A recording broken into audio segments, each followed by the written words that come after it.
jokes. Do any of you guys do hot yoga? I do.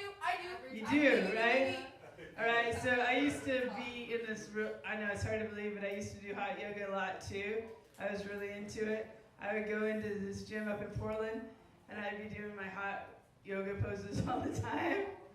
But one day I was like in this position, and this lady started burning something, and then I couldn't breathe anymore, and then she had to call 911, and the ambulance had to come. No. Yeah, right? So a couple days later, I go up to her and I say, you know, here's the hospital bill. And she's like, well, I'll pay that. And then I'm like, well, what else are you going to do for me? And she's like, well, I'm going to give you a water bottle. And I'm like, all my life's worth is a water bottle? I'm like, I think even my insurance company values my life at more than that. And then she's like, okay, well, I'll throw in a complimentary hoodie, because I was up in Portland. And I'm like, well, that's just really not going to do. And I'm like, and at the time my father was a lawyer, so I was like, well, my father's a lawyer. And then she like goes in the back and she's like, I got to go talk to the manager. And then she comes back out and she's like, Bridget, here's what I'm going to do for you. I'm going to offer you free hot yoga for the rest of your life at this studio. That's great. No, it's not.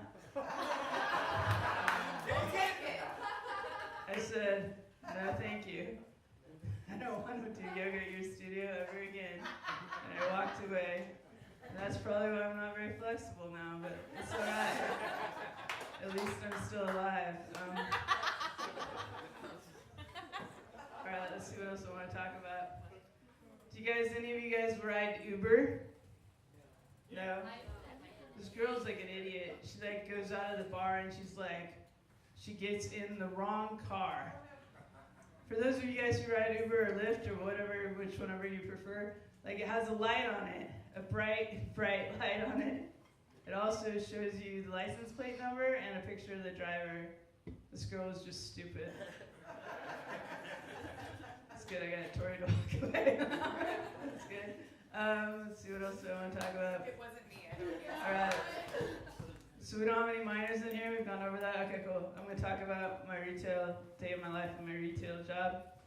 I won't say where I work because who knows. It's probably going to get me fired, but all right.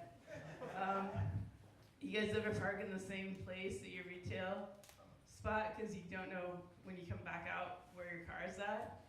No, only me. Okay, it's fine. But I always park in the same spot because after a few times of like walking out of work tired, I couldn't find my car anymore. So I'm like, I'm just gonna park my car every day in the same spot. Well, there was some idiot, she was parked in my spot.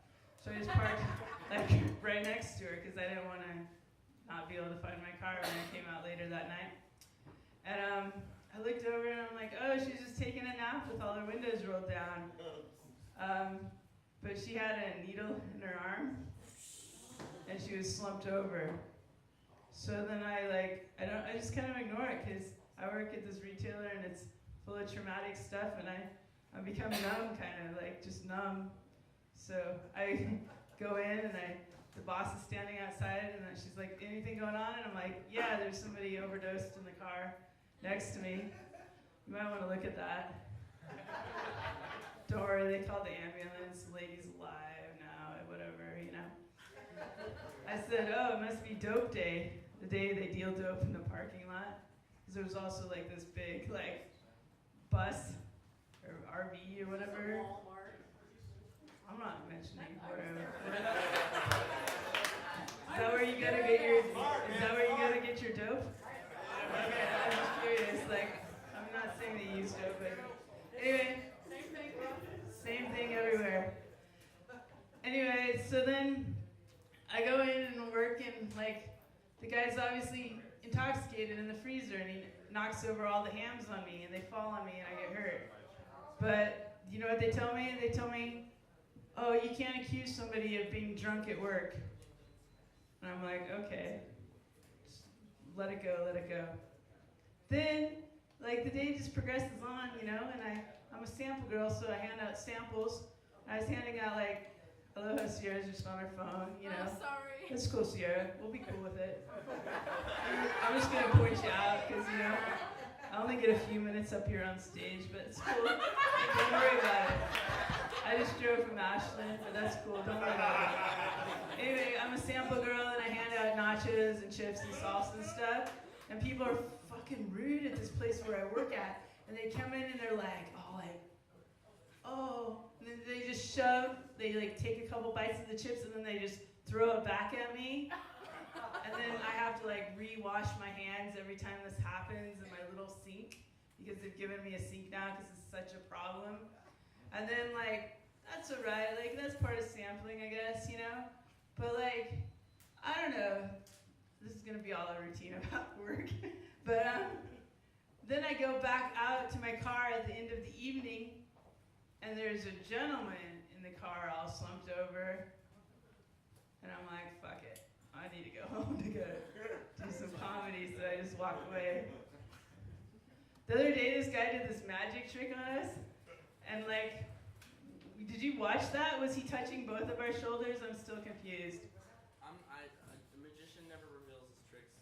So, it was a weird magic trick. Okay, that's all I got. Thank